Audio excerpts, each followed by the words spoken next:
બાબા ટીલું નનકા મોટા કરું કે જાદુગર ના હોય હવે તો હવે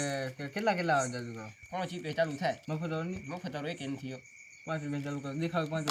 હું તમને વિમલ ગાય પીને દેખાડી હા તો ગાય થઈ ગઈ તમારે 5 રૂપિયા આપવાનું નહીં થઈ તો નહીં થઈ તો કાંઈ નહીં ભાઈ આપણે શું કરે તો વાંધો નહીં 3 વિમલ નાખું તો હમણાં ગાય પૂર નાખે આબડા કા ડાબડા ગીલી કીધું છું આબડા કા ડાબડા ગીલી કીધું આબડા કા ડાબડા ગીલી કીધું છું વાહ ભાઈ વાહ તે તો ગાયબ કરી નાખ્યો બાકી તું જાદુ કરતો આલા જેવો કોઈ મેં નહીં જોયો લા હજી સુધી ભાઈ પણ મને જાદુ નથી આવડતું તા કરી ભાઈ કેમ ને ગાયબ ના ભાઈ તું લઈ ગયો મારી વિમલ હું મેં કાંઈ લીધી બીજી નહીં મારું નામ દેતો નહીં હો ભાઈ હું મને ઘરે છે મોન 20 રૂપિયા આપ્યા તમે 5 રૂપિયા ખાવા આપે ને 15 રૂપિયા વિમલ લઈને જાદુ હું ભાઈ કાંઈ જાણું નહીં જો મને કાંઈ આવડતું નહીં ને હું કાંઈ વિમલું ખાતો નહીં કે હા બિલકુલ કેવાનું કે મોણા